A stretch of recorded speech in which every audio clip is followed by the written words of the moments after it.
I was sitting in the doctor's waiting room when my phone rang. It was my only daughter, Angela.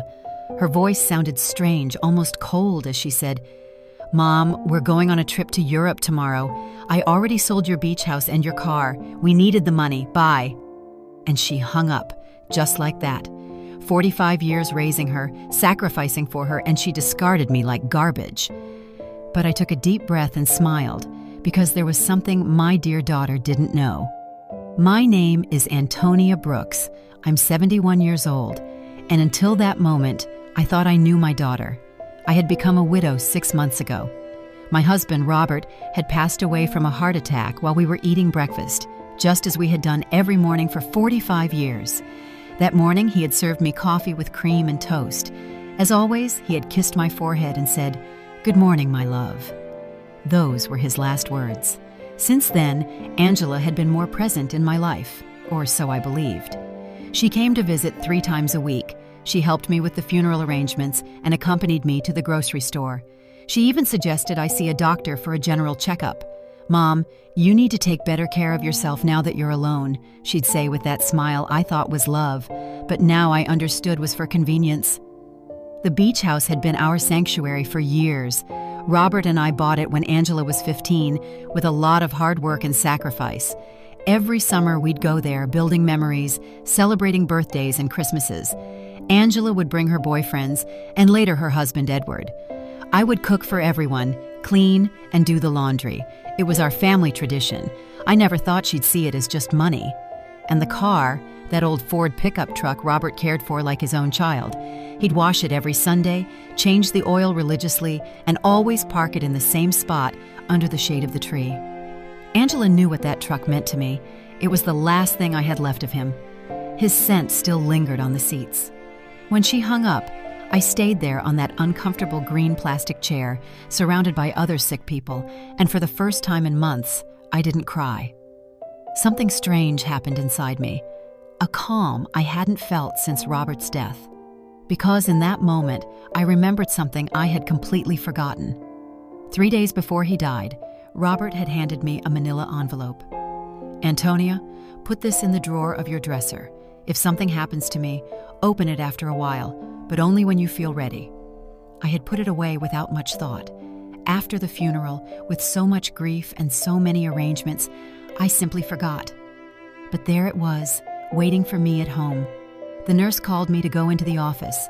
The doctor examined me and said I was in good health for my age, that I just needed to rest more and eat better. I nodded and smiled, but my mind was elsewhere. I was thinking about that envelope, about the coldness in Angela's voice, and how Edward was probably behind all of it.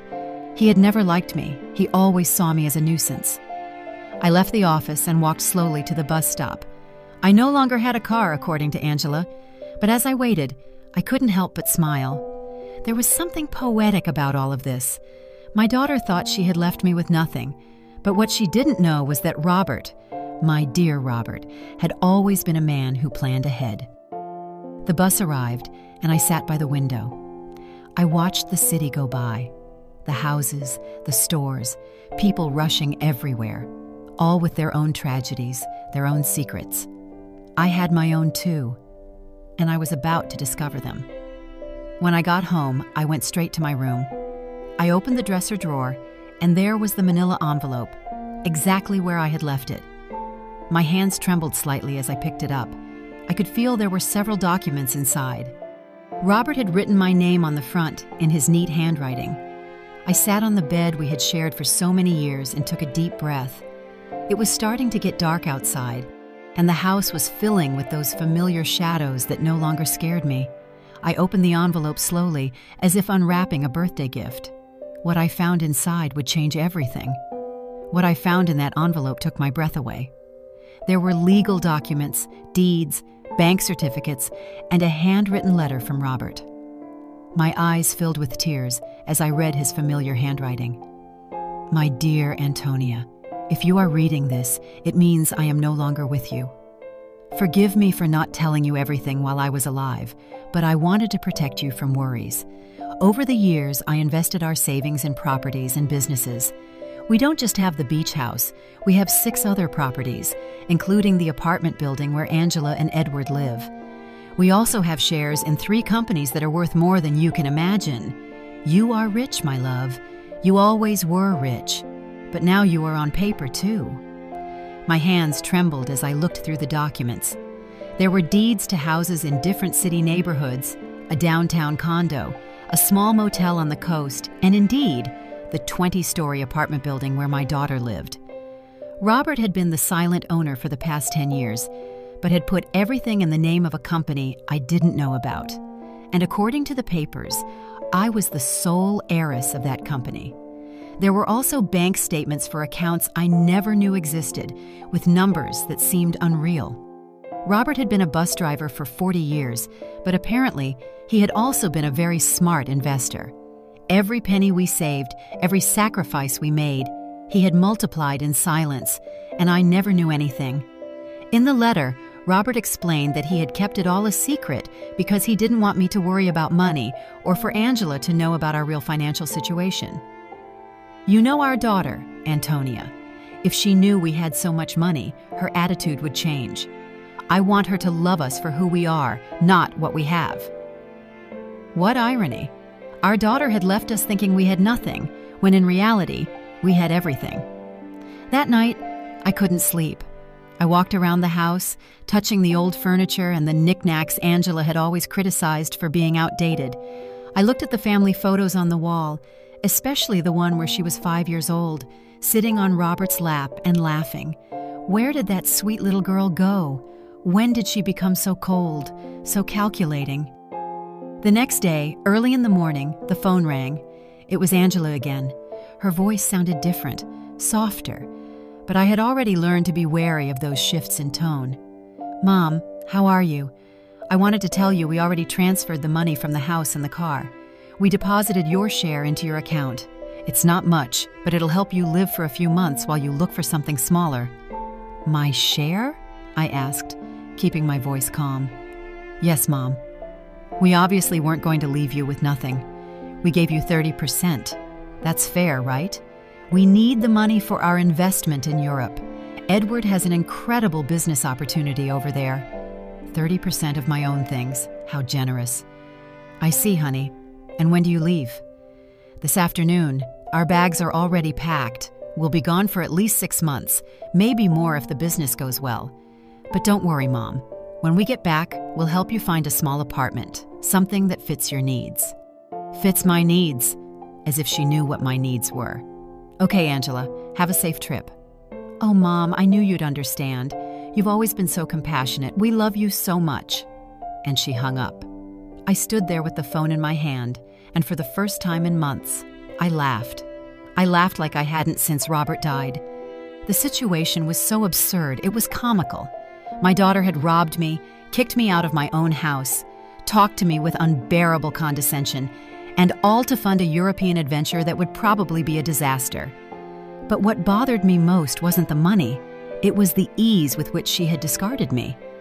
45 years of my life dedicated to her, of sacrifice, of unconditional love, and she had erased me from her life with a 2-minute phone call. That was what truly hurt. I checked my bank account online. Sure enough, they had deposited an amount that probably seemed generous to them, but to me was a mockery. They had sold the beach house for much less than it was worth, likely because they needed the cash quickly, and they had sold Robert's truck for a pittance. That afternoon, from my window, I watched Angela and Edward load their suitcases into a cab. He was carrying 2 huge suitcases. She had a very expensive-looking carry-on bag. I watched them laugh, kiss, and make plans. They looked like 2 teenagers excited for an adventure. They never looked toward my window, never said goodbye. When the cab drove away, I sat in the kitchen with a cup of tea and Robert's documents spread out on the table. I had to make some decisions. I could call a lawyer, reclaim my properties, and get back everything they had taken. But something told me there was a better way to handle this, a more educational way. I called Mr. Peterson, the lawyer who had handled Robert's affairs. He had been at the funeral, had given me his condolences, and had told me to call if I ever needed anything. Well, now I needed him. "Mrs. Brooks, it's good to hear from you. How are you?" "I'm doing well, Mr. Peterson. I need to see you urgently. I found some documents from Robert that I don't quite understand." Of course. You can come to my office tomorrow morning. I'll be there. That night, for the first time in months, I slept soundly. I dreamed of Robert. He was sitting in his favorite chair reading the newspaper, just like every morning, and when he saw me, he smiled and said, "It's about time, my love. It's about time you stood up for yourself." I woke up with a strange feeling.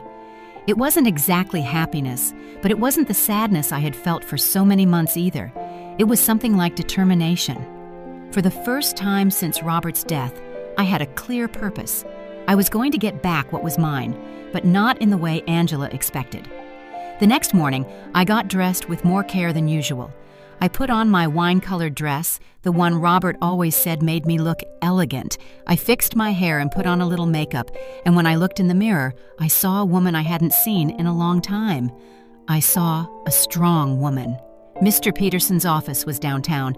It was an old but elegant building with marble floors and large windows. He greeted me with a warm smile, but when I showed him the documents, his expression changed completely. "Mrs. Brooks, this is much more than I imagined. Robert was a very smart man. Look, according to these papers, you are the owner of—" "I know, Mr. Peterson. I've already reviewed them. What I need to know is what I can do legally."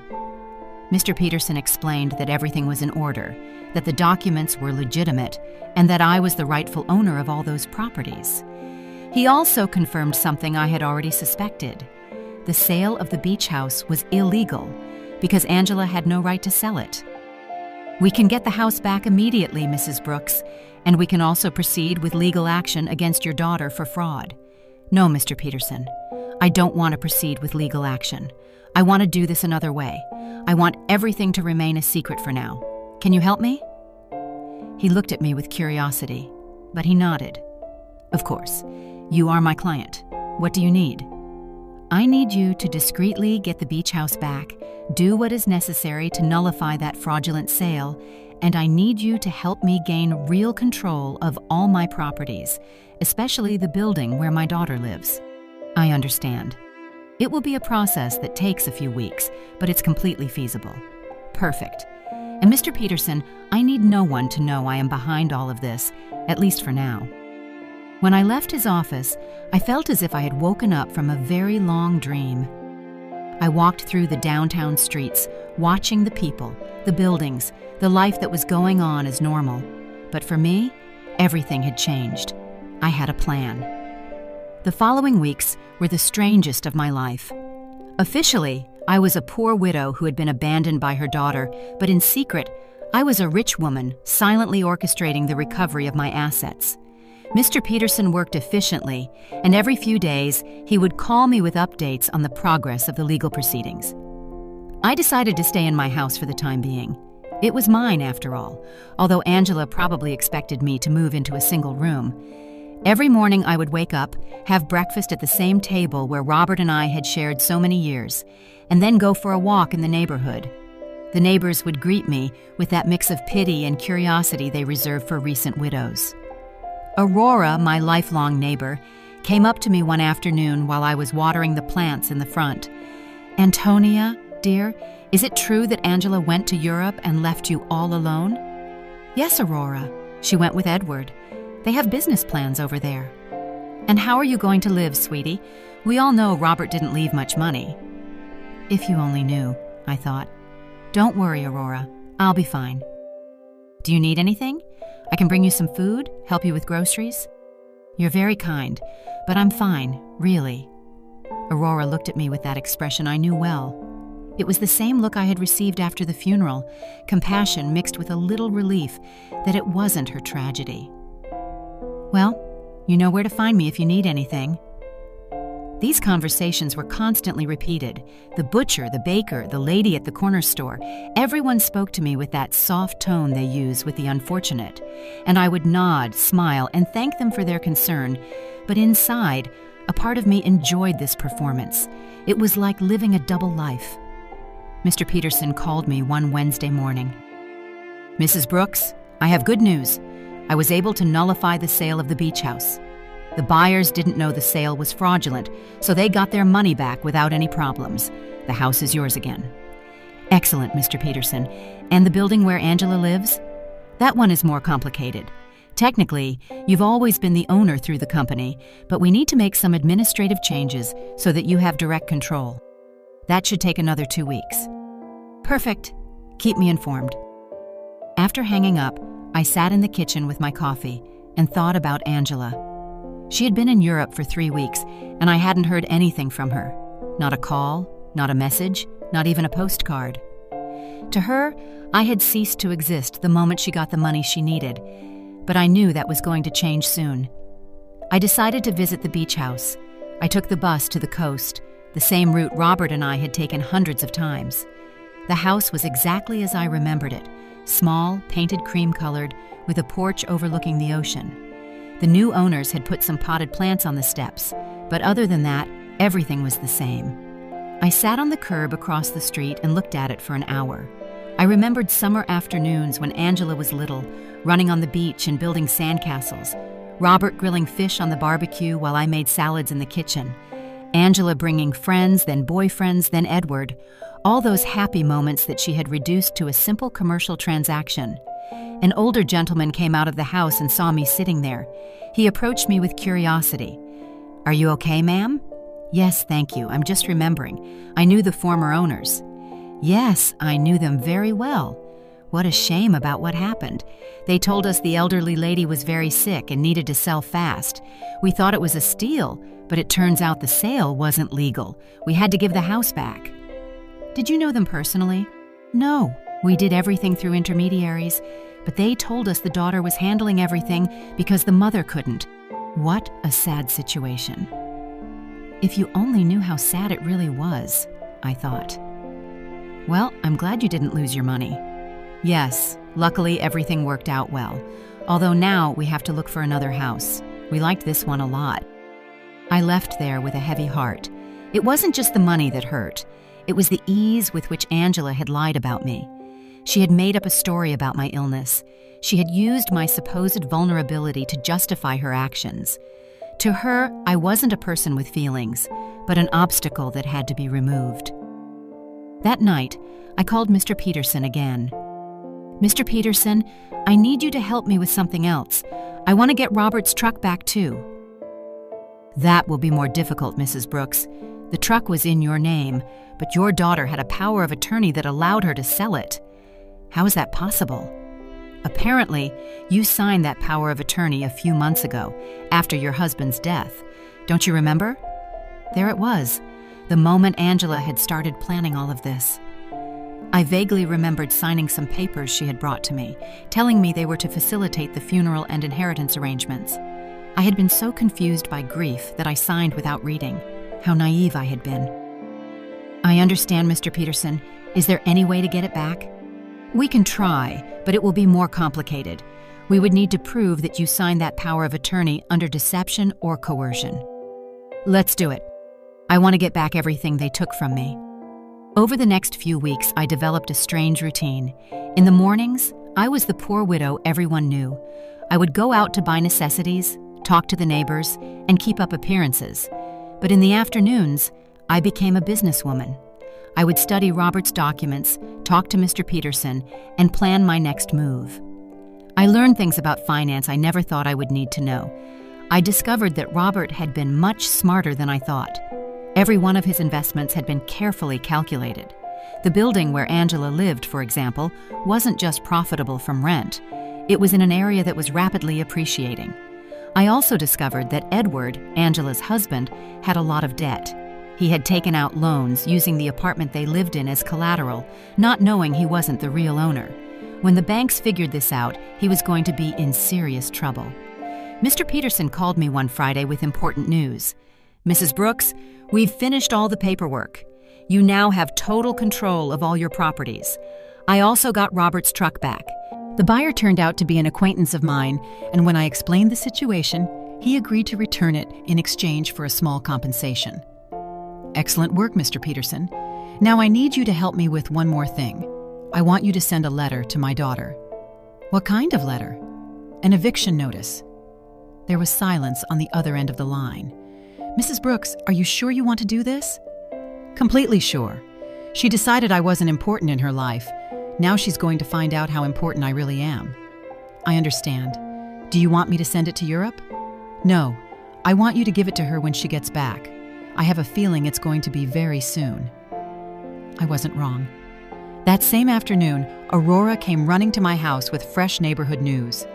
Antonia, did you know that Edward is in trouble with the bank? My brother-in-law who works there told me they're investigating some loans he took out using the apartment they live in as collateral, but it turns out the apartment isn't his. Really? Yes. And it seems Angela didn't know anything. They're saying she's going to have to come back from Europe to sort out this mess. What a complicated situation. Yes, and the worst part is, apparently, Edward lied to her about the business in Europe. There was no business. He just wanted to escape the debts he had here. Perfect. Everything was working out exactly as I had expected. Angela had trusted Edward, had sacrificed her relationship with me for him, and now she was discovering that he wasn't the man she thought he was. That night, I sat on the porch with a cup of tea and looked at the stars. Robert used to say that the stars were the souls of people who had lived a full life, watching over their families from the sky. If that was true, then he was up there, watching his plan unfold perfectly. "Thank you, my love," I said to the sky. "Thank you for taking care of me, even after your death." The next day, Mr. Peterson called me early. "Mrs. Brooks, I have some news. Your daughter just arrived in the country. She's at the airport alone." Alone? Yes, apparently Edward stayed in Europe. There are rumors they had a very big fight. I see. Did you send the letter? I'm going to send it today. She should receive it tomorrow. I hung up the phone and stood there in the kitchen, feeling a mix of nervousness and anticipation. After so many weeks of silent planning, the moment for the first real move had finally arrived. Angela was about to discover that her mother was not the defenseless victim she believed. Angela arrived at her apartment on Tuesday night. I knew this because Aurora, who seemed to have informants throughout the neighborhood, came to tell me the next day. "Antonia, your daughter came back last night. I saw her go in with one suitcase, but she looked terrible, pale, with dark circles under her eyes, as if she had been crying the whole flight. Alone, completely alone. And something strange, Antonia, when the doorman asked her for the keys, she didn't have them. She had to ask the superintendent to let her in with the emergency copy." Interesting. Edward had the keys, which meant he had probably decided not to come back. Or maybe Angela had discovered something about him and had fled. In any case, my daughter was back, and very soon she would receive my little welcome gift. Mr. Peterson called me that same afternoon. "Mrs. Brooks, the letter was delivered an hour ago. The doorman confirmed that your daughter received it in person." Perfect. How long did we give her? 30 days to vacate the apartment as per legal standards. "But Mrs. Brooks, are you sure you want to do this? She is your daughter, after all." "Mr. Peterson, my daughter kicked me out of my own house with a 2-minute phone call.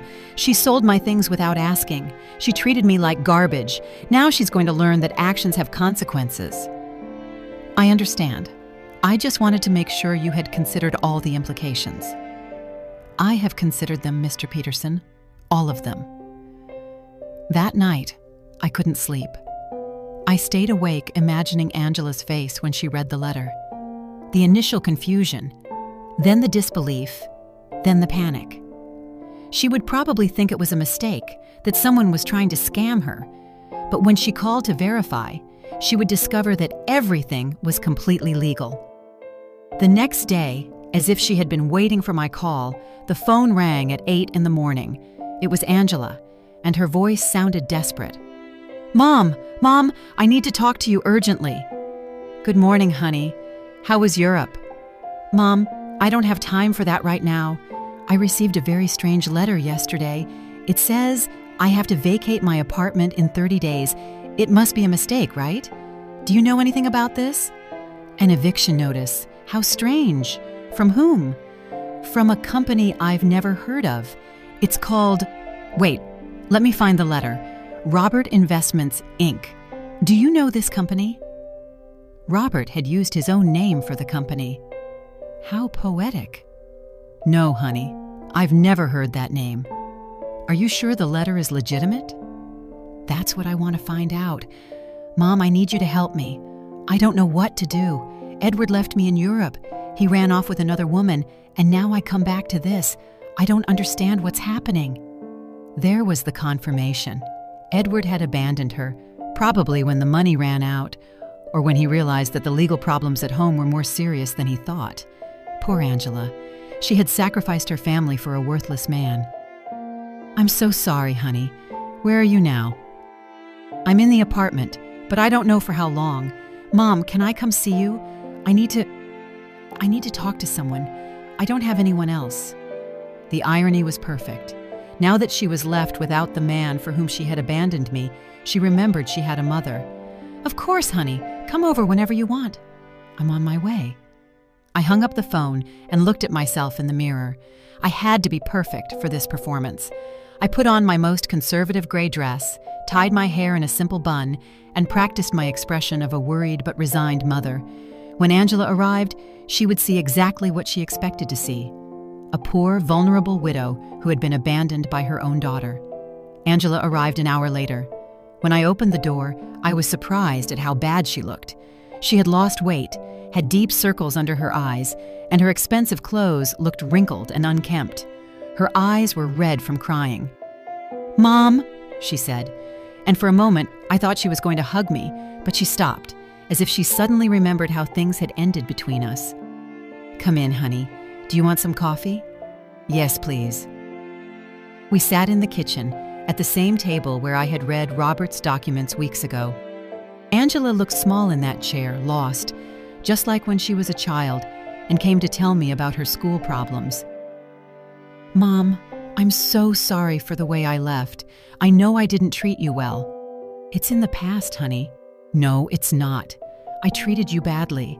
I said horrible things, and now," her voice broke, "now I have no one." "What happened with Edward?" "He left with a 25-year-old hotel waitress in Paris.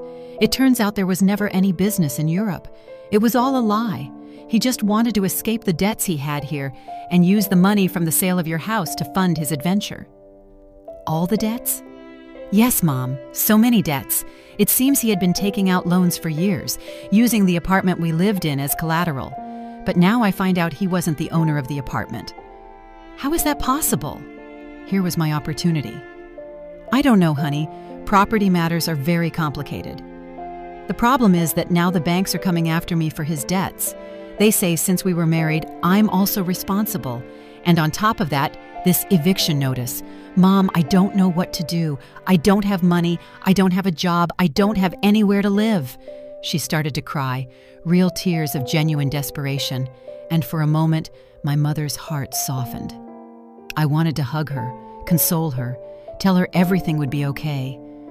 But then I remembered the coldness in her voice when she called me from the doctor's office, the ease with which she had discarded me, the way she had talked to me as if I were a burden. "Did you talk to a lawyer about the letter?" "I don't have money for a lawyer, Mom. We spent all the money in Europe. Edward took what little was left when he ran off with that woman." "So what are you going to do?" "I don't know. I thought maybe I could stay with you for a while, just until I find a job and can get a small place to live." There was the question I had been waiting for. After kicking me out of my own house, after selling my things, after treating me like garbage, she now wanted me to rescue her. She wanted the poor widow she had created to save her from the consequences of her own actions. "Of course, honey. This will always be your home." Angela looked at me with surprise, as if she hadn't expected it to be so easy. "Really, Mom, after everything that happened?" "You are my daughter, Angela. That will never change." She got up, and this time she hugged me. It was a desperate hug, from someone drowning and clinging to the only thing they can find. I hugged her back too, but not with the unconditional love from before. Now there was calculation in my embrace. Strategy. "Thank you, Mom. I promise I'll find a job soon. I won't be a burden." "Don't worry about that now. Rest, recover, and then we'll see what your options are." Angela left that afternoon to get some things from her apartment. I stayed in the kitchen, thinking about how easy it had been. She had come to me exactly as I had planned, broken, desperate, with no options, And best of all, she suspected nothing. To her, I was still the poor, abandoned mother who needed her compassion. But this was only the first part of my plan. Having her live with me would give me the perfect opportunity for the next phase. I was going to let her settle in, feel safe, and believe she had found a refuge in my house. And then, when she least expected it, I was going to teach her the difference between being poor by choice and being poor by consequence. That night, I called Mr. Peterson. "Mr. Peterson, I need you to do something else for me." "Tell me, Mrs. Brooks." "I want you to investigate Edward's debts. I want to know exactly how much he owes, to whom, and what legal options I have to separate them from my daughter." "That will take time, but it's feasible." "Perfect. And Mr. Peterson, I want you to keep this in absolute secret. No one can know I am behind this investigation." "Of course, Mrs. Brooks. May I ask what your final plan is?" "My plan, Mr. Peterson, is very simple. I'm going to save my daughter, but first, she has to understand what it truly means to hit rock bottom." When I hung up, I poured myself a glass of the wine Robert had been saving for special occasions. It had been a long time since I'd had a special occasion like this one. The game had begun, and for the first time in months, I had all the good cards in my hand. Angela moved into my house the next day. She arrived with 2 suitcases and a cardboard box, all that was left of her previous life. I watched her unpack in her old room, the same one she had slept in during her teenage years, and I could see the humiliation in every one of her movements. She had gone from living in a luxury condo to taking refuge in her childhood bedroom. "Mom, I found this in the apartment," she said, showing me a manila envelope. "It was among Edward's things. It has your name on it." It was another one of Robert's envelopes. My heart sped up, but I kept my composure. "My name? How strange." "Yes, look." She showed me the envelope. Indeed, it had my name written on it in Robert's handwriting, but this envelope was different from the one I had found in my dresser. This one was smaller, newer. "Maybe Edward found it among Dad's things when he died and forgot to give it to me," Angela said. "It's possible. Can I see it?" I opened the envelope in her presence. Inside was a short letter and a small key. The letter said, "Antonia, if you are reading this after having received the main envelope, it means our daughter is going through a difficult time. This key opens a safety deposit box at the Central Bank, downtown branch. The number is 247. There is something there that can help you help her, but use it wisely. With eternal love, Robert." Angela read the letter over my shoulder. A safety deposit box? Dad had a safety deposit box? I had no idea. "I didn't either," I lied. "Your father never told me about this. Do you think we should go see what's in there?" "I don't know, honey. Maybe it's better to leave things as they are." "But Mom, maybe there's something important in there, documents, or I don't know, maybe something valuable that can help us." The desperation in her voice was palpable. Angela was clinging to any possibility of finding a way out of her situation, and I was going to let her cling a little longer before I showed her the complete reality. "Okay," I said after a calculated pause. "We can go tomorrow." That night, Angela and I had dinner together for the first time in months. She had cooked, trying to be useful, but the food tasted of guilt and desperation. She told me more details about what had happened in Europe, and each story was worse than the last. "Edward lied about everything, Mom, not just the business, but the debts, too. I thought he only owed a little bit of money, but it turns out he owes over $100,000. And the worst part is, he used my name for some of the loans without me knowing. How is that possible? He forged my signature. When I married him, I gave him some documents to handle the banking for our joint account. I never thought he'd use them for this. Do you have any way to prove you didn't know?" "I don't know. It's all so complicated. The banks say that since we were married, I'm responsible for all his debts anyway. And the divorce? I don't even know where Edward is now. He just disappeared. His phone is disconnected. He doesn't answer emails. Nothing. It's as if he vanished." Perfect. Edward had run away like the rat he had always been, leaving Angela to face the consequences of her actions alone. In a way, he had done me a favor. Now my daughter was experiencing exactly what I had felt when he abandoned me. betrayal by someone she had completely trusted. I'm so sorry, honey. I didn't know things were so bad. I didn't either, Mom. I thought Edward loved me, that we were going to build something together, but it turns out I was just an easy way for him to get money and documents. Angela started to cry again. How could I have been so stupid? How did I not realize who he really was? It was tempting to tell her that I had seen the signs from the beginning, that I had tried to warn her that Edward never seemed trustworthy, but that would have broken my facade as a compassionate and vulnerable mother. Love can be blinding sometimes, honey. Don't blame yourself. But Mom, I didn't just ruin my life. I ruined yours too. I treated you horribly. I took your house, your truck, your things, and all to give to a man who abandoned me at the first opportunity. Now we're two poor women trying to survive because of me. It's in the past, Angela. We'll be okay. No, it's not. Now we're both in trouble because of my mistakes. You lost everything Dad left you, and I lost my marriage and my future. We're two poor women trying to survive. If she only knew, I thought, that at this very moment, I had more money than she could possibly imagine, that I was the owner of the building where she lived, that I could solve all her problems with a single phone call. But it wasn't time yet. The next day, we went to the bank. Angela was nervous, hopeful. I maintained my act as a confused widow who didn't understand much about finance. The bank employee led us to the safety deposit boxes, verified my ID, and opened box number 247. Inside were jewels, many jewels, rings, necklaces, bracelets, earrings. I recognized some pieces as heirlooms from Robert's family. Others were completely new to me.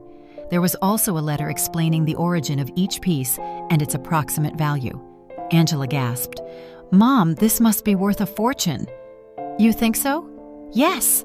Look at this emerald and this pearl necklace. Mom, Dad saved a treasure here. According to Robert's letter, the jewels were worth approximately $200,000. It was a significant amount, but it was nothing compared to the rest of my assets. It was like finding a few coins under the sofa when you have $1 million in the bank. What do we do with this, Mom? I don't know, honey. They're family memories. But Mom, we could sell some of the pieces. With this money, you could get your beach house back, and I could pay off some of Edward's debts. There it was again. Even when she found something valuable, Angela's first reaction was to think about how to use it to solve the problems Edward had created. She hadn't learned a thing yet. Are you sure you want to use your father's inheritance to pay Edward's debts? What other option do I have, Mom? If I don't pay something soon, the banks are going to foreclose on everything I have, and technically, I don't own anything. Everything was in Edward's name. Think carefully, honey. Once you sell these jewels, you won't be able to get them back. I know, but what else can I do? I can't get a job with all these legal claims pending. No employer is going to want to hire someone with so many legal problems. We took the jewels home. Angela spread them out on the kitchen table and examined them one by one, calculating which ones she could sell and which she could keep. It was painful to watch her reduce decades of family history to numbers on a spreadsheet. Mom, I think I can get $180,000 for the jewels, she said one afternoon, counting the bills on the kitchen table. It's less than I expected, but it's enough to pay off the most urgent debts. Are you sure you want to do this? I have no choice. If I don't pay something soon, they'll seize everything. Even this house could be at risk if they prove I have some kind of legal connection to the properties. How ironic the situation was. Angela was worried about losing a house that I owned, paying the debts of a man who had abandoned her with money from jewels that had belonged to the same man who had created the fortune that could save her. And how are you going to decide which debts to pay first? I talked to a free financial advisor at the bank. She told me to prioritize the debts that have real collateral, because those are the ones that can affect property or lead to immediate foreclosure. Angela had matured so much in these few weeks.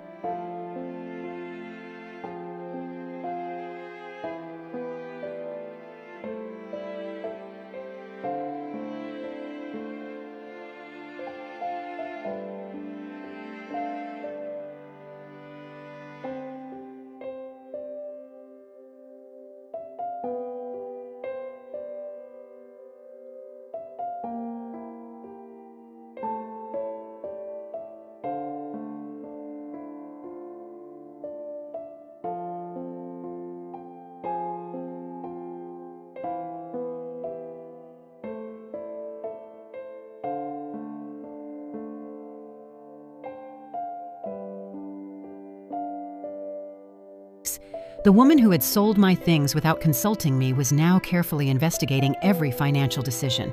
The suffering had made her more responsible, but also more fragile. That night, while she was organizing the debt documents on the table, I received a call from Mr. Peterson. "Mrs. Brooks, I have a full report on Edward's debts. The situation is worse than I thought." "How much worse?" "He owes over $200,000 to several banks and also has debts with private lenders. What's more concerning is that he used falsified documents with your daughter's signature for some of these loans. That means Angela is legally responsible." "It's complicated. If we can prove she didn't know, we might be able to get her out of some of the debts. But it's going to be a long and expensive process." "How expensive?" "For a good lawyer specializing in these types of cases, probably $50,000, and there's no guarantee of success." "I understand. And what if she just pays the debts?" "If she has the money, that would be the fastest solution, but I doubt she has access to that amount." "Mr. Peterson, I want you to prepare all the necessary documents to get my daughter out of these debts, but don't tell her anything yet." "You're going to pay, Mrs. Brooks?" "I'm going to do whatever is necessary to protect my daughter, but this has to be handled in a very specific way." When I hung up, I found Angela in the living room, looking at the jewels with a sad expression. She looked lost, like a child who had broken her favorite toy and didn't know how to fix it. "What are you thinking about, honey?" "About Dad. About how disappointed he would be in me if he could see what I did with my life." "Your father loved you very much, Angela. He would understand." "No, Mom. He taught me to be responsible, to value family, not to be selfish, and I did the exact opposite. I abandoned my mother for a man who turned out to be a liar. I sold my family's memories for money. I ruined everything he built." For the first time since she had returned, I heard a genuine regret in her voice. It wasn't just lamenting the consequences of her actions, but a true acknowledgement that she had done something morally wrong. "People make mistakes, honey. The important thing is to learn from them." "But how do I learn from this, Mom? How do I fix the damage I've done?" There was the question I had been waiting for. Angela was finally ready to face the truth about her actions and their consequences. But it wasn't yet time to reveal my final card. First, I had to let her hit rock bottom completely. The next few days were crucial for my plan. Angela decided to sell most of the jewels, keeping only the engagement ring Robert had given me and a small necklace that had belonged to her grandmother. I watched her prepare to go to the jewelry stores, research prices, and negotiate with buyers. It was painful to watch her reduce decades of family history to commercial transactions, but it was necessary for her to understand the real weight of her decisions. "Mom, I got $180,000 for the jewels," she told me one afternoon, counting the bills on the kitchen table. "It's less than I expected, but it's enough to pay off the most urgent debts." "Are you sure you want to do this?" "I have no choice. If I don't pay something soon, they'll foreclose on everything. Even this house could be at risk if they prove I have some kind of legal connection to the properties." How ironic the situation was. Angela was worried about losing a house that I owned, paying the debts of a man who had abandoned her with money from jewels that had belonged to the same man who had created the fortune that could save her. "And how are you going to decide which debts to pay first?" "I talked to a free financial advisor at the bank. She told me to prioritize the debts that have real collateral, because those are the ones that can affect property or lead to immediate foreclosure." Angela had matured so much in these few weeks. The woman who had sold my things without consulting me was now carefully investigating every financial decision. The suffering had made her more responsible, but also more fragile. That night, while she was organizing the debt documents on the table, I received a call from Mr. Peterson. "Mrs. Brooks, I have important news. We managed to locate Edward." "Where is he?" "In Paris, just as your daughter suspected. But here's the interesting part. He's trying to get French residency through a fake marriage with that young woman your daughter mentioned." "A fake marriage?" "Yes. Apparently the girl needs papers and he needs a way to stay in Europe without being deported. But the most important thing is that we found evidence that he deliberately falsified your daughter's documents with the intention of fleeing the country. That means Angela can get out of the debts." "With this evidence, yes. We can prove fraud and coercion. Your daughter won't have to pay anything for what Edward did behind her back." It was perfect.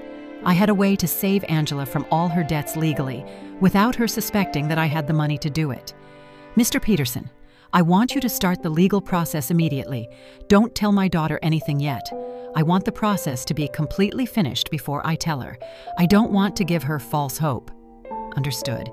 This will take about 3 weeks, maybe a month." "Perfect." When I hung up, Angela looked at me with curiosity. "Who was that, Mom?" "A lady who was asking about Mrs. Davis, our neighbor on the corner. She had the wrong number." Lying had become easy. Every day that passed, I felt more comfortable with this double life I was leading. On one hand, I was the poor, abandoned mother Angela believed me to be. On the other, I was a wealthy woman, silently orchestrating my daughter's salvation and education. Over the next 2 weeks, I watched Angela struggle with decisions she never had to make.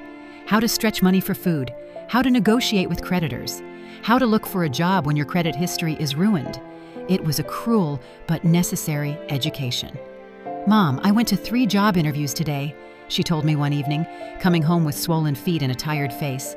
2 of them told me they can't hire me because of the pending legal problems. The third one offered me a part-time job cleaning offices at night. "Are you going to take it?" "I have no choice. It pays very little, but it's better than nothing, and I can work at night so I can keep looking for something better during the day." Seeing my daughter, who had lived a comfortable life for over 40 years, preparing to clean offices at night broke my heart, but it also filled me with pride. She was finally facing reality without expecting someone else to solve her problems. "Are you sure you can handle so much physical work?" "I'll have to learn. I can't keep being a burden to you, Mom. It's bad enough that you're letting me live here for free." "This is your home, Angela." "No, Mom. This is your home, and I'm here because of your generosity, but I'm not going to take advantage of it forever." One night, while Angela was on her first cleaning shift, Aurora came to visit. She sat in the kitchen with me, drinking tea and looking at the family photos on the walls. "Antonia, I have to ask you something. Did you know Angela was going to come back in these conditions?" "What do you mean?" "Well, when she left, she seemed so sure of herself, so arrogant. She talked about the great life she was going to have in Europe, about how successful Edward was, and now she's back, completely broken, working a cleaning job, living with you again. Life takes many turns, Aurora." "Yes, but there's something else. I've been watching Angela these days, and she looks different. Not just sad, but humble, as if she learned something important." Aurora had always been very perceptive. "What do you think she learned?" "I think she learned the value of the things she had taken for granted, like having a mother who loves her unconditionally." "Maybe, Aurora. Can I tell you something? When Angela left and treated you so badly, many of us thought you would never forgive her. But here you are, taking care of her again, giving her a home when she has nowhere to go. She's my daughter, Aurora." "Yes, but not every mother would do what you're doing, especially after being treated the way you were treated." If Aurora only knew the complete truth, that I had the power to solve all of Angela's problems, but was choosing to let her suffer a little longer so she would learn the full lesson. "Do you think I'm doing the right thing?" "I think you're doing what a good mother would do, but I also think Angela needs to fully understand what she lost when she abandoned you." "What do you mean?" "I think she needs to value you, not just as the mother who rescues her when she's in trouble, but as the strong woman who built a stable life for 45 years. She needs to respect you, not just need you." Aurora had hit the nail on the head. That was exactly the point of my entire plan. I didn't want Angela to come back to me out of desperation. I wanted her to come back out of genuine respect and mature love. "And how do you think that can happen?" "I think it's already happening. I've seen her these past few days, Antonia. The way she talks to you now is completely different. She's no longer the daughter who gives you orders or treats you like a burden. Now she's a grown woman who is genuinely grateful to have a mother like you." That night, when Angela returned from her job, I saw her arrive tired, but with a new dignity. She had earned those few dollars with her own effort, and that meant something to her. "How was your first day?" "Hard, but not as bad as I thought. The other ladies who work there helped me a lot. One of them, Mrs. Johnson, taught me tricks to clean more efficiently." "Mrs. Johnson?" "Yes. She's 60 years old and has been cleaning offices for 20 years. She told me she started after her husband left her with 3 small children. She says it's not the job she dreamed of, but that it gave her independence and dignity." "She sounds like a wise woman." "She is. She said something that made me think a lot. She told me there are two types of people who end up doing this job. The ones who are there because they never had opportunities, and the ones who are there because they ruined the opportunities they did have. She asked me which group I was in. And what did you tell her?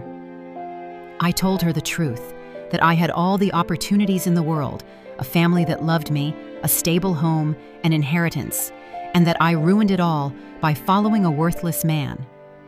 What did she say? She laughed and said, "Well, honey, then at least you know exactly why you're here. That puts you one step ahead of most people." Angela poured herself a glass of water and sat with me at the table. "Mom, I want you to know something. These past few weeks have been the hardest of my life, but also the most important." "Why?" "Because I finally understand what really matters. It's not money. It's not living in the most luxurious apartment. It's not impressing people. It's having people who genuinely love you, who are there when everything falls apart." "Angela, no, let me finish. You have every right to hate me for what I did to you. I abandoned you when you needed me most. I took everything Dad left you. I treated you as if you were a nuisance. And now I'm here again, expecting you to forgive me and take care of me. I already forgave you, honey. But I haven't forgiven myself, and I won't until I prove that I've truly changed, that I've learned from my mistakes." Mr. Peterson called me the next morning. "Mrs. Brooks, I have excellent news. The legal process is almost complete. We can get your daughter out of all of Edward's debts." It was time. After weeks of watching Angela struggle, work, and reflect on her mistakes, the moment had finally arrived to show her that she had never been alone, that she had always had someone quietly watching over her. "Mr. Peterson, I want you to organize a meeting. It's time for my daughter to know the whole truth." Mr. Peterson arranged the meeting for Friday morning at his office. I told Angela that I had made an appointment with a lawyer who could help her with her legal problems, but I didn't explain the details. She agreed to come, although she was nervous about the cost of the consultation. "Mom, I don't have money to pay a lawyer. I barely have enough to cover basic expenses." "Don't worry about that now, honey. Let's just hear what he has to say." We arrived at Mr. Peterson's office on time. Angela had dressed in her best clothes, which now looked a little big on her thinner body. She was nervous, wringing her hands, expecting another piece of bad news on her endless list of problems. Mr. Peterson greeted us with his usual professional smile. "Mrs. Brooks, Miss Brooks, thank you for coming." "Thank you for seeing us," Angela replied, "although I should warn you that my financial situation is very complicated and I probably can't afford high fees." "That's exactly what we're going to talk about," Mr. Peterson said, exchanging a look with me. "But first, I need you to review these documents." Mr. Peterson handed Angela a thick folder. She opened it and began to read, her expression gradually changing from confusion to surprise. "I don't understand. These documents say that Edward forged my signature, that there is evidence of fraud, that I am not responsible for the debts." "That's right. We have been investigating your case for the past few weeks. We found enough evidence to prove that you were a victim of identity fraud." "But how is that possible? Who paid for this investigation? I don't have money for this." Mr. Peterson looked at me. It was my moment. "Angela, there's something I need to tell you." "What, Mom?" I took a deep breath. After weeks of acting, I was finally going to reveal the truth. "Your father left me more than you knew, much more." "What do you mean?" "Mr. Peterson, show her the other documents." Mr. Peterson took out a second folder and handed it to Angela.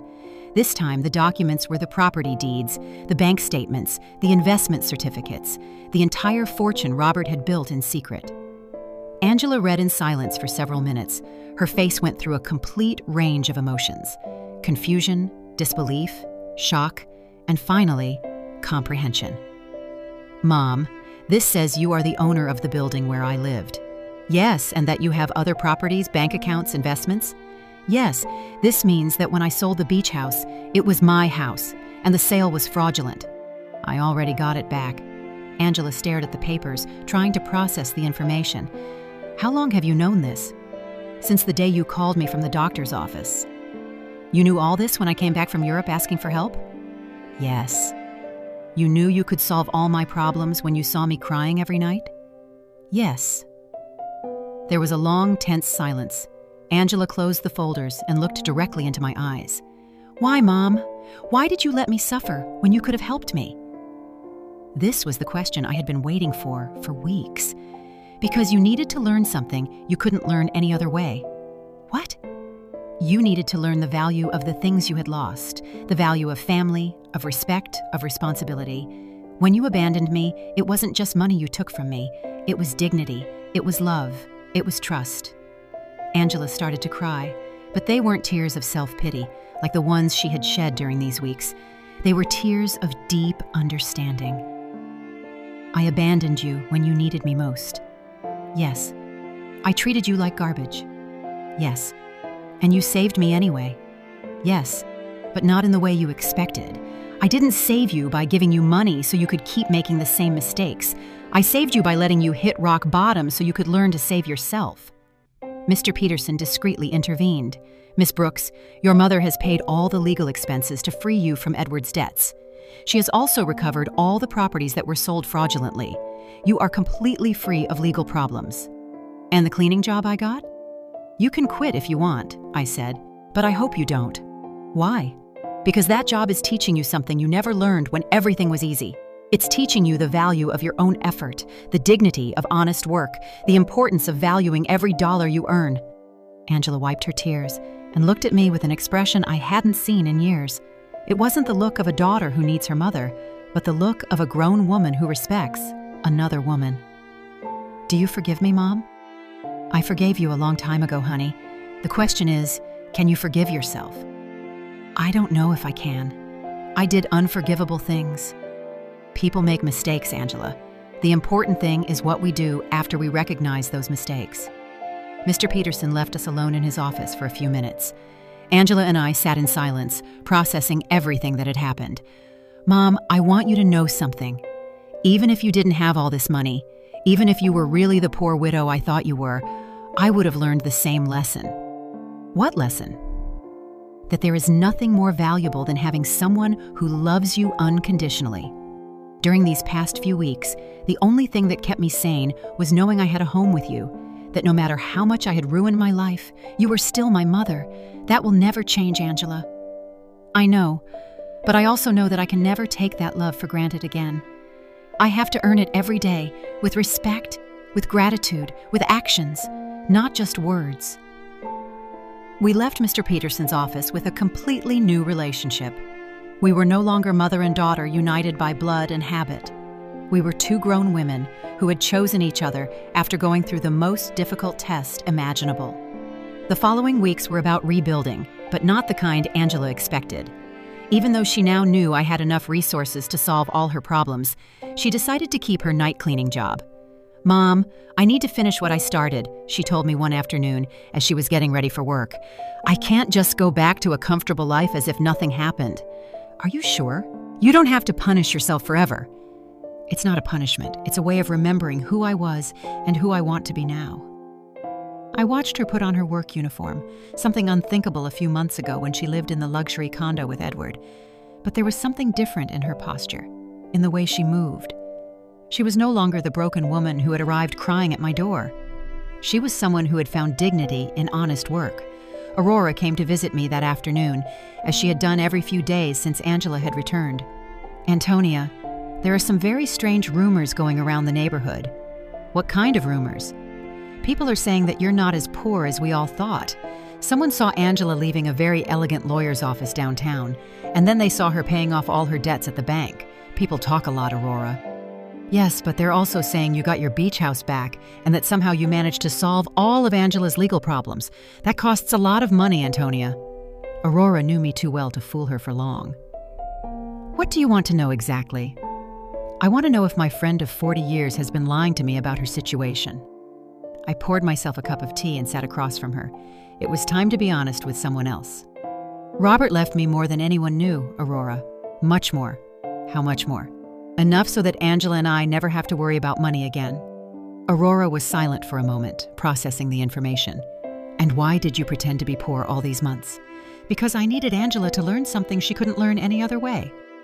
I told her the whole story, Angela's cruel phone call, my plan of silent revenge, the weeks of watching her hit rock bottom, and finally, the revelation in Mr. Peterson's office. Antonia, that is brilliant and terrible at the same time. Terrible? Yes, because you let your own daughter suffer when you could have helped her immediately. But also brilliant, because I understand why you did it. You do? Yes. Angela needed to learn the value of the things she had lost. If you had simply given her money to solve her problems, she would have learned that there's always someone who will rescue her from the consequences of her bad decisions. Exactly. But Antonia, didn't it hurt you to see her suffer? Every day. Every night I saw her crying. Every morning I saw her get up to go to work, tired and defeated. But I knew that if I rescued her too soon, she wouldn't have learned the full lesson. And do you think she learned it? Look for yourself. Angela knows that she now has access to enough money to live comfortably, but she chose to keep her job. She knows she can move to a better place, but she decided to stay here with me. She knows she doesn't have to worry about the debts, but she's using her own savings to help other women in similar situations. She's helping other women? Yes. She became friends with the ladies she works with and is using some of the money she earned cleaning offices to help a coworker who is having trouble paying for her son's daycare. Aurora smiled. That's not the Angela who went to Europe. No, she's not. This Angela understands that money is a tool, not a goal. She understands that dignity comes from work and respect, not from material possessions. That night, when Angela returned from work, she found me reading in the living room. Mom, I have to tell you something. Today, Mrs. Johnson asked me if I was the daughter of the rich lady from the north side of town. What did you tell her? I said yes, that you have enough money for me not to have to work. And do you know what she asked me next? What? She asked me why I was still working. So I explained that it was because I need to prove to myself that I can stand on my own 2 feet. And what did she say? She laughed and said, Honey, that's the difference between being rich and acting rich. Your mom taught you how to be truly rich. Mrs. Johnson is very wise. She is. And she made me understand something important. It's not about the money you have, but about how you use it and how you relate to it. Angela sat down with me on the sofa. Mom, I want you to know that I've made a decision. I'm going to keep living here with you, but not as a daughter who has come back home to her parents. I want to stay here as a grown woman who chooses to share her life with her mother. What's the difference? The difference is that I'm going to pay my share of the expenses. I'm going to contribute to the upkeep of the house, and I'm going to treat this relationship as a partnership between 2 independent women who love and respect each other. Angela, you don't need to... Yes, I do, Mom. I need our relationship to be different from what it was before. Before, I was a daughter who took her mother's love and care for granted. Now, I want to be a grown woman who values and takes care of the most important relationship in her life. And your job? I'm going to keep working, but not necessarily cleaning offices forever. I want to go back to school. I want to prepare myself to do something more meaningful with my life, but I want to do it step by step, earning every opportunity. Do you have any idea what you want to study? Yes, I want to study social work. These past few weeks have taught me how many people are going through difficult situations without having anyone to support them. I want to use the resources we have to help other women who are going through what I went through. It was perfect. Angela had not only learned to value what she had, but she had found a way to use her experience for something constructive. And what about Edward? Mr. Peterson told me he was arrested in France for the fraudulent marriage. He's going to be deported soon, but honestly, Mom, I don't care anymore. That part of my life is over. You don't feel any resentment? No. Edward did me a favor without even knowing it. If he hadn't abandoned and betrayed me, I never would have hit rock bottom. And if I had never hit rock bottom, I never would have learned to truly value what I have. That night, for the first time in months, I went to bed completely at peace. My plan had worked perfectly. Angela had not only learned the lessons she needed to learn, but she had emerged from the experience as a stronger, wiser, and more compassionate person. Robert would have been so proud. 6 months later, our life had found a new balance that neither of us could have imagined before. Angela finished her social work studies with excellent grades, and I decided to use some of my resources to establish a foundation to help women in situations of domestic violence and financial abandonment. Mom, the letter from the university arrived, Angela said one morning, coming into the kitchen with an envelope in her hands. I was accepted into the master's program. I start next semester. But Mom, I want you to know I'm going to pay for it with my own savings. I've been saving money from my job at the city. The salary isn't high, but she had learned to live with the essentials and to value every dollar she earned. Are you sure? We can easily afford the master's program. I know, but I need to do it on my own. It's part of who I am now. Aurora came to visit that afternoon, as she had done every Friday for the past few months. She had become a confidant to both of us, watching our transformation with fascination. Antonia, I have to confess something, she said, pouring herself a second cup of tea. At first, I thought you were very cruel to Angela. And what do you think now? Now I think you were the wisest mother I've ever known. Look at your daughter. Really look at her. It was true. The Angela who was in the living room studying for her exams was completely different from the one who had left for Europe months ago. This Angela had a serenity that came from within, a confidence that was based on her own achievements, not on material possessions. Did you know I saw Angela at the grocery store yesterday, buying vegetables for a family she's helping through her job? She hadn't told me, and when I asked her why she was using her own money instead of the government budget, she told me that some things can't be measured in official budgets. That night, Angela and I had dinner on the porch, something that had become a tradition. It was our time to talk about the day, plan for the future, and simply enjoy each other's company. Mom, I received a very strange letter today, she said, cutting her salad. From whom? From Edward. My muscles tensed. Edward? He wrote to you? From where? From prison in France. Apparently he was sentenced to 2 years for marriage fraud. In the letter, he says he regrets everything he did and wants to ask for my forgiveness. And how do you feel about it? Honestly, I don't feel anything. No anger, no sadness, no desire for revenge. It's as if that part of my life happened decades ago, not months ago. Are you going to write back? No, not because I hate him, but because there's nothing to say. That Angela who married him no longer exists. This Angela has nothing to talk to him about. I was impressed by the maturity in her voice. The woman sitting across from me had developed an inner strength that came from hitting rock bottom and getting up on her own. Do you know what this whole experience taught me, Mom? What? That true love isn't the one that tells you what you want to hear. True love is the one that teaches you what you need to learn, even when it hurts. It's a difficult lesson to learn, but it's a necessary one. Edward told me what I wanted to hear. He made me feel special. He convinced me that I deserved a life of luxury without effort. You taught me that true wealth comes from hard work, respect, and genuine relationships. That night, after Angela went to her room to study, I sat on the porch alone, looking at the stars and thinking about Robert. I had promised him I would take care of our daughter, and I finally felt I had fulfilled that promise in the right way. I hadn't taken care of her by giving her money when she needed it. I had taken care of her by teaching her to take care of herself. I hadn't saved her by solving her problems. I had saved her by allowing her to learn to solve them on her own. The next day was Sunday, and we had planned to visit the beach house together for the first time since I had gotten it back. Angela hadn't wanted to go before, saying she needed time to process everything that had happened. Are you ready? I asked her as we got into the truck. I think so. The trip was silent, but comfortable. When we arrived, Angela stood for a moment in the truck, looking at the house where we had spent so many family summers. It looks exactly the same, she said finally. Some things don't change, but others do. I am not the same person who sold this house. We went in together. The house was clean and tidy, exactly as Robert and I had kept it for years. Angela walked through each room, touching the furniture and looking at the family photos that hung on the walls. Mom, I want to apologize. You already apologized, honey. No. I want to apologize specifically for this house, not just for selling it, but for reducing all our family memories to a commercial transaction. It's forgiven.